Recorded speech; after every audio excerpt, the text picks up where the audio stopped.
here's Ed Bernstein. Hi, welcome to our show. Our guest today is County Commissioner Chris Giunchigliani. After all these years, I think I finally got it right. You did. I mess it up still, and I've had it for 61 years, so I don't know, what can I say? What is the origin of your name? It is Northern Italian. I was born in Lucca, Italy, and it comes from the flower jonquil, the jonquil Giunchigli, and then my grandfather added a few more vowels onto it, because that wasn't long enough. Was that kind of a thing, is to add on additional vowels in those days I think in the old days, but it's an unusually long Italian name, and luckily they didn't change it when he came over to the United States. He was sponsored back in the day, and he actually wound up fighting in World War I here in the United States, and my cousins actually settled in Kentucky. Don't even ask me. I don't even know how they made that route down there, but that's, they worked the farms, the tobacco fields and that, and then he got, my Nana brought her over years later, and they got married here. And you kept the name. Yeah. And you and Gary Gray got married. Gary, of course, was a very well-known political consultant in town, and he had a very short name. Exactly. Right? But we had the same but initial. with the same initial. Yes. So you just became Chris G. He was, but Gary G. Yeah, he was always Gary Gray. Gary Gray. Yeah. Yeah, but Yeah. you chose not to shorten it to Gray. Not to shorten it. Yeah. I'm proud of my heritage. I'm Welsh on my mom's side, Welsh-Irish, and Italian on my dad's. It's an unusual name, and when I first ran for office in 1990, we were teased about it, but Gary came up with the idea of putting a phonics box in. We're both teachers, so I had so much fun at the door with people, because I've been practicing, you know. So and what is a phonics box? We took he would phonetically spell my name. So we had June, kill, long E, on, long E again, and people would practice it. And so when I come to the door, they go, "Oh, I've been practicing your name." So it was a great icebreaker, and you don't forget it. And I can just tell them, look for the longest name on the ballot, guaranteed. Yeah, I know, like my name, I have like 9 letters in my last name. So anytime we're putting a billboard together, it's always more difficult with all these letters. You even have a worse situation. Even worse. We'd always work kind of on an angle. Oh, there you go. Angle, yeah. Angle. Diagram. On a diagonal, yeah. Yeah. So you mentioned Gary. It's almost a year since he's passed, and he was such a lively man. Yeah. I mean, my recollection of Gary is an incredible traveler. He liked to explore, whether by himself or with you. He had no fear about going anywhere. Amazing. Amazing. I mean, were you like that before you got married, or he introduced you to that kind I of would life? give him credit for that. I had only traveled to Italy as a child, but I would say that he gave me that.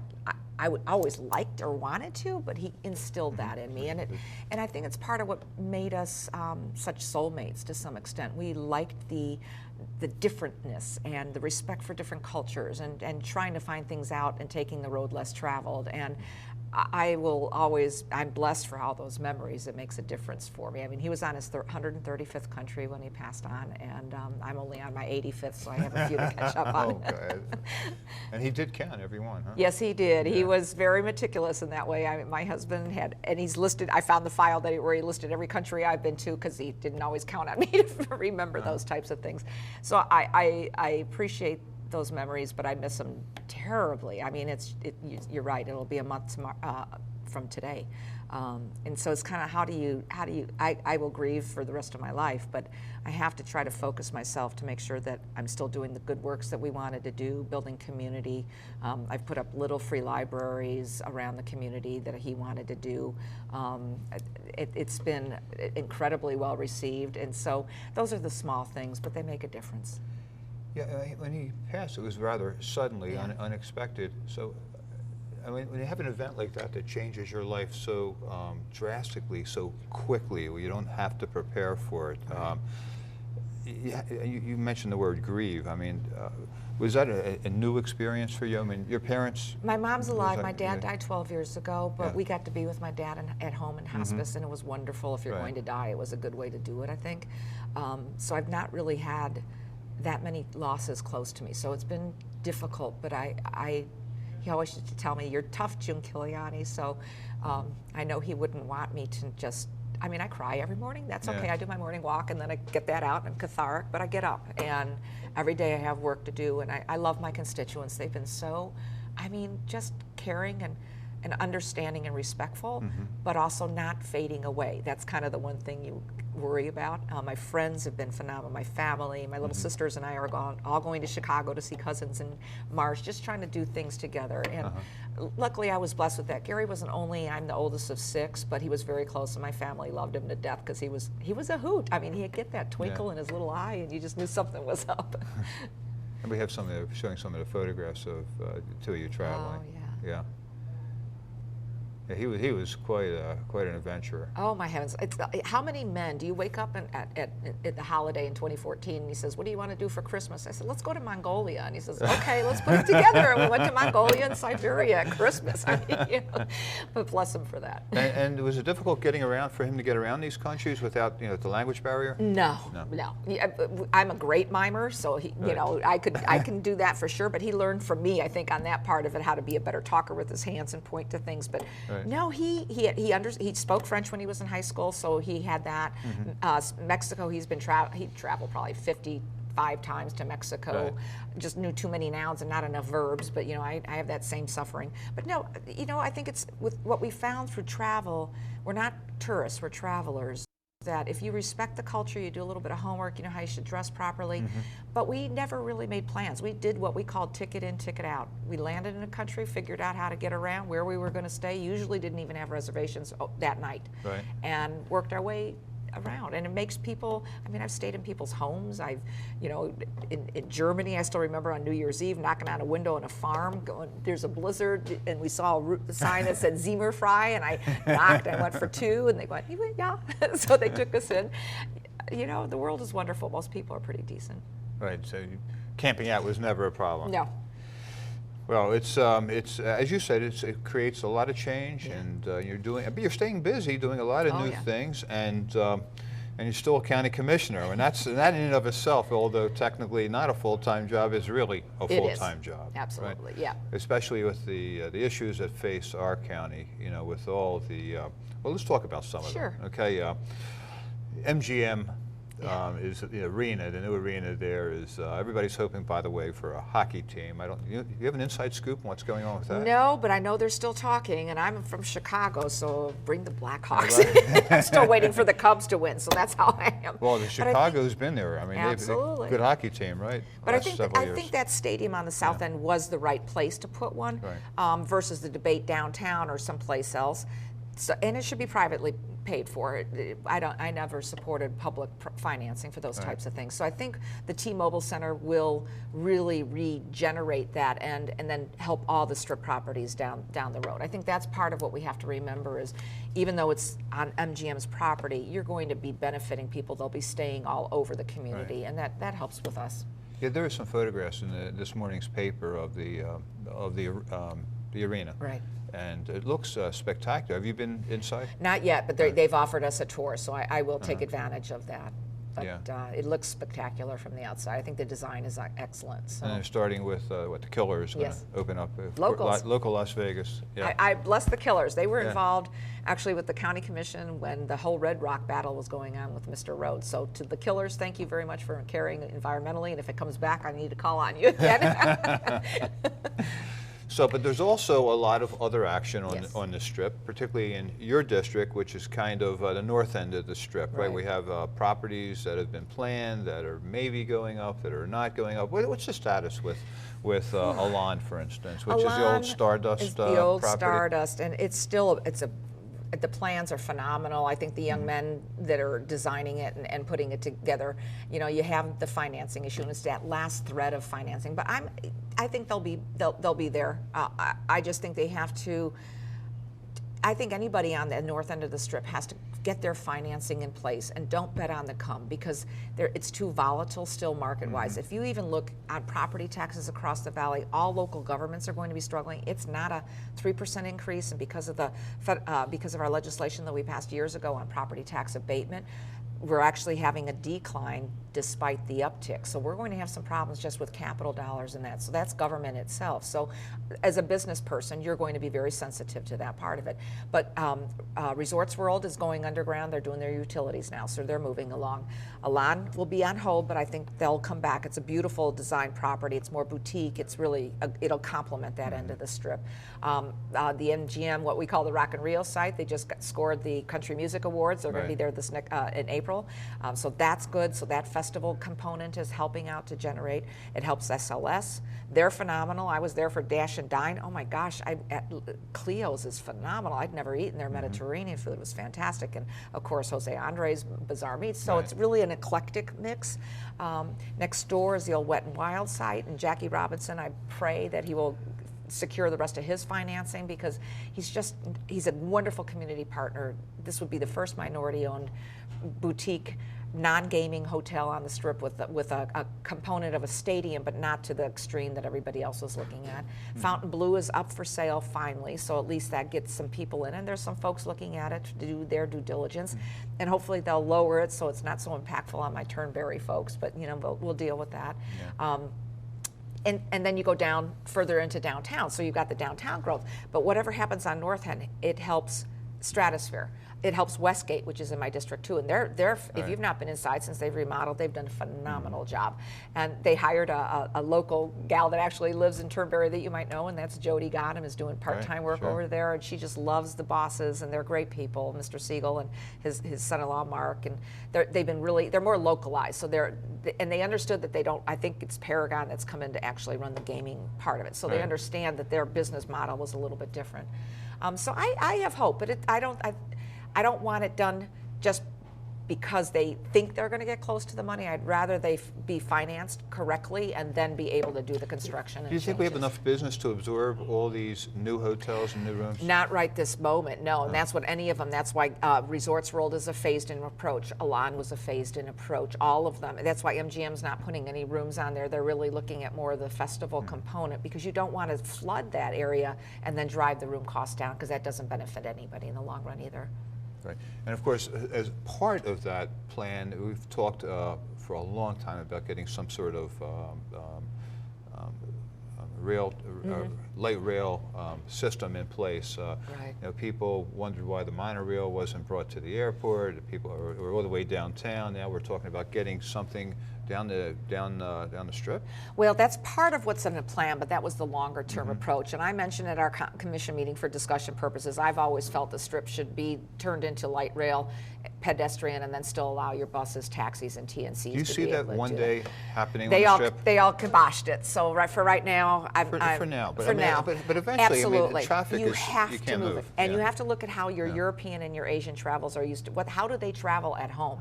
If we're going to be the competitive destination, you have to make it easy, simple. They're used to metro, light rail, underground, trains, everything. So we really have to embrace that. So I think right now what my focus has been on Maryland Parkway, to bring in an urban light rail along there from the airport, and it can connect to the downtown. It could go to the medical district, and it could go into North Las Vegas. So I think that's what we're going to look for, because in the long run, that takes the pressure off the Strip. It's more people that can get to work in a completely different way. It would revitalize that entire core, along with Boulevard Mall has already generated that. But if you think about it, I've got the airport, we got the university system, you've got retail, you've got hospital, because you've got Sunrise and then the behavioral hospital, and then you go on into the city. It's a perfect way to market that part. And then the monorail, if it connects, and I think what they're looking at is at the MGM, the Mandalay Bay site. I think that actually makes better sense. I'm not a big fan of the monorail. So I think, but that makes good business sense in the long run. I think that's where their focus is going to be. So I would say in 10 years, people will be revisiting how do you have that Strip actually move people in a completely different way. Yeah. You know, you've been involved working in government offices, for almost, let me say, 25 years? 26 years, 26 years. And Assemblywoman, ran for mayor, county commissioner for a long time, on various different boards. Although I don't really consider you a politician. When that label of you're more of an activist. The way I look at it. Yeah. But thank you. And not that politician's a bad thing. It isn't. No, but I know that you're very knowledgeable about the politics. And when you look at what's going on politically around the country, and even with the caucuses we had in Nevada recently. What do you see as a big change in the last 10 years, for instance? I would say the biggest change is, again, it's that fall off. As we try to build a party, whether you're a Democrat or Republican, I think both parties have to refocus to take a look at who our people are that we're not reaching out to. I would say as a campaigner, because of the cost of campaigning any longer, we don't engage people that only vote maybe every other year. And so we have that drop off and we're not engaging them. And I think that's part of our responsibility when you run an election, is to educate people about the positions and the issues, so at least they're having a conversation. That's why I love caucus, because it's neighbors getting together, it's a town hall, it may be a little messy, but it's fun. And in the long run, I want people to vote down ticket. I'm sorry when I see that the drop off from president down to school board and state board of ed, which are absolutely critical, it's like 75% drop off and don't even bother So to people vote. mark their ballots Right. and they vote for president, maybe U.S. Maybe Senate, Senate. and then as they go down, they give up. They give up.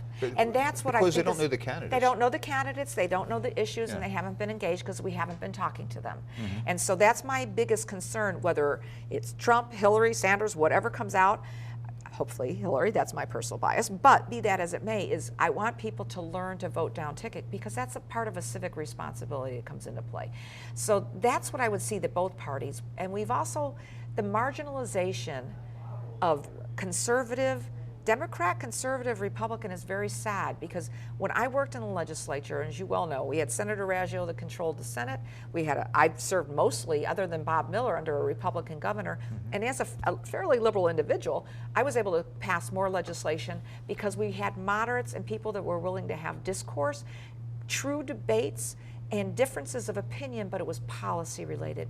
My other concern is, and I am an activist, but I do think you have to respect the institutions. And if you respect and understand the institutions, you bring a different caliber of discourse to it. You don't get into this yelling over each other and being bitter and ideologues. And that doesn't belong there. Go have that debate in your coffee or your kitchen or something along those lines, but not when you want to actually accomplish something. And that ought to be the mutual goal, is how do we accomplish something? The Congress needs to learn that. It seems like we don't really have that problem as much locally as we do nationally. Right. Nationally is a big stronghold, but if you look at last session, when both Democrats had lost both houses, other than the moderate Republicans that came along and a moderate governor, you would not have had any legislation passed. And so I will give kudos to those that cobbled it together.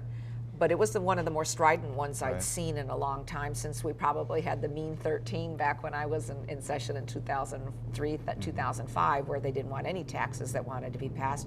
And you have an obligation. It's uncomfortable, but you know what? You didn't run for this office to be not to be comfortable. Part of your job is to tell the constituents when you feel you need to raise taxes and what that purpose is for, and then how you're going to make it accountable. Don't lie to them. I mean, this no tax pledge, I'm sorry, that doesn't get you anywhere, and people should learn from me, because being fairly liberal, well, now I am liberal, but I was able to be reasonable about how we approach things. It didn't take me out, so don't be afraid to vote your conscience and to vote what's right. I mean, we have to fund public schools here. We have not funded them adequately my entire tenure. I'm still on leave of absence from the school district because that's still my career. But it's sad, because you still have classes. I'm a mentor for 3 kids at Clark High School. Even in the magnet schools, there are issues in overcrowding and lack of textbooks and all those types. We should not. We're the wealthiest state in the United States. We have tons of entrepreneurs, but they should be helping, but we should adequately fund our schools. And that's part of what's missing. That comes down to taxes. Correct. Ultimately, right? Yep. Or because you can't really, it's not like we have a pot of money over here that we can Exactly. take from to fund the schools. And since every legislative session they're fighting for more money, Right. Clark County School District, or new facilities, Or at because least they're to getting old. equalize where Southern Nevada is. And I'm not an anti-rural or North. I've actually traveled all of them at one point in time. But the South, the fair share issue is a legitimate issue. The funding formula for schools is a legitimate issue. The property tax abatement is a very good issue. So all of those factors ought to be where we come together as Democrats and Republicans and figure out solutions instead of just complaining about something. Ignorance is very expensive. You have a solution? Yeah, I actually, on the property tax abatement, I do think we need to form we have a business group actually working right now. When I did that, along with my colleagues in 2005, we tried to put a cap on property tax for residential at 3%, commercial at 8%, but over that period, that 8% shifted, so they're actually getting more break on commercial than you are in residential. That was never intended, and then that dollar drove down the value for us to pay for government services, police, fire, schools, and so forth. So if we can just reshift that, phase it in over a few year period, and readjust so that the residence is the one that's benefiting from it more than the commercial property, that will help the state of Nevada in the long run. And how are we doing with adequate police and fire protection? Yeah. Fire, we have an issue coming up in the county to extend a tax that will at least pay for the capital, and I believe we need to do that because we haven't had any capital dollars in the county. I've not been able to build a park or anything since in my 10 years that I've been there, other than finishing or putting the pool at Hollywood. That was the last major construction project. Those are jobs for people as well. Government does provide infrastructure. That said, we have the one issue going on right now, which is the orange cones, but you know, that fuel tax index, while controversial, if it's passed again in November, is absolutely key to keeping the economy going, to keep the jobs going, and to get many of these streets rehabilitated. It's a whole infrastructure piece. It's the sewer system. All of those factors that affect our constituents need to be adequate, and hopefully that passes next session. Are we in danger of having a problem like Flint, Michigan had with their water? I mean, I think I read somewhere that out of the 10 worst 10 cities for water in the United States, that 3 of them are in Nevada, Las Vegas, North Las Vegas, and Reno. I think it's more the drought system, but not the quality of it. We test it on a monthly basis. Southern Nevada Water Authority, our clarity is there, but we have to look at our stormwater runoff, and we have to make sure that we need 3 more weirs along our roadway to get to Lake Mead to complete that. And that's a federal government piece, so hopefully Senator Reed and some of our Congresswoman Titus can help with that, because that helps with that water quality, but it also helps with our wetlands and our conservation piece. So those are factors, but our water is very safe. It's tested. We meet monthly on it. So I don't. But I would tell people I drink loaded Lake Mead when I go.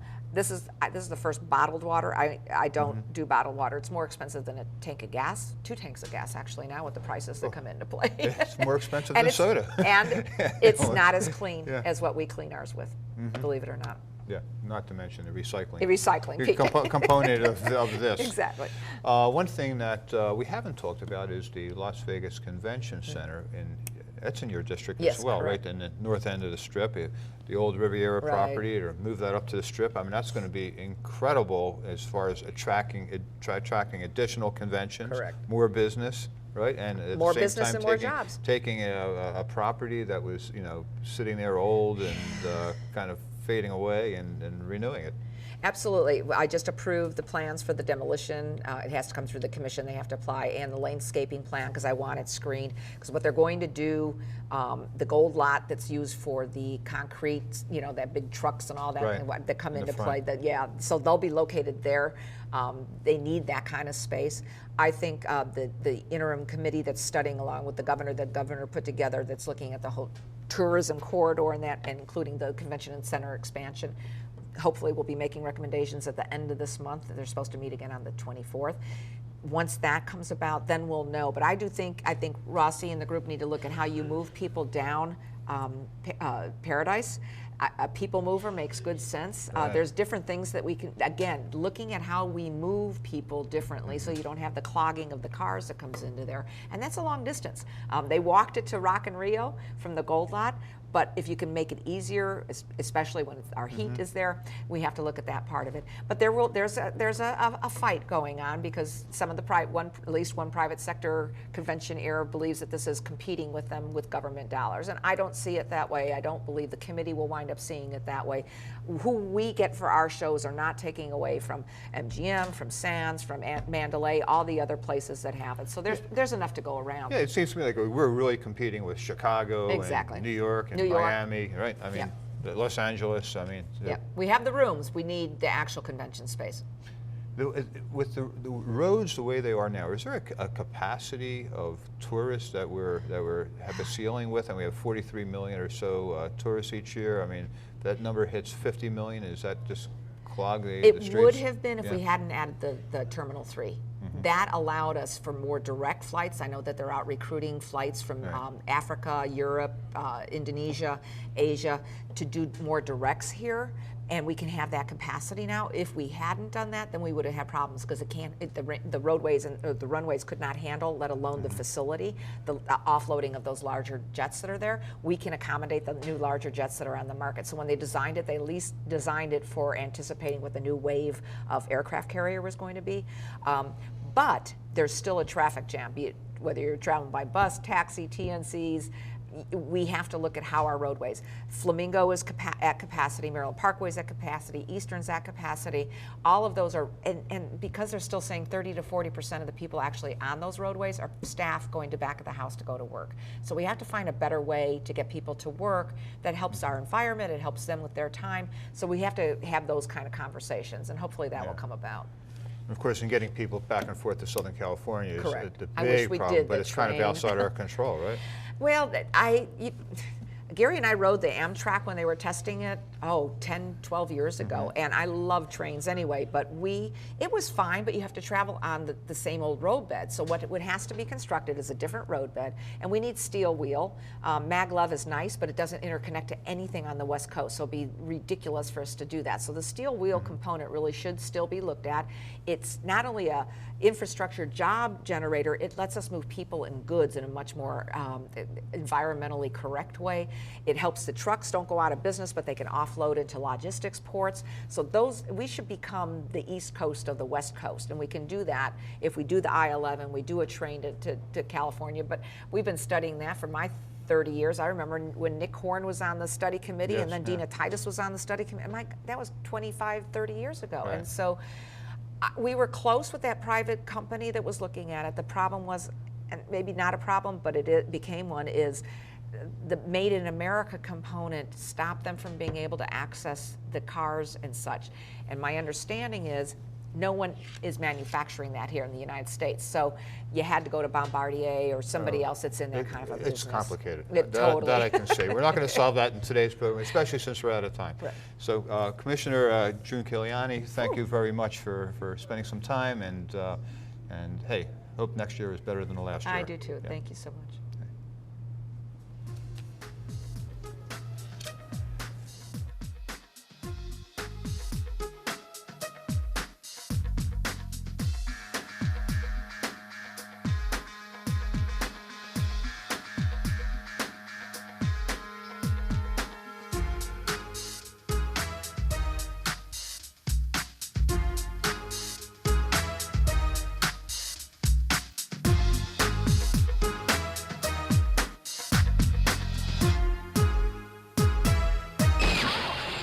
Get in an accident, you're hurt, you call Ed. Ed Bernstein?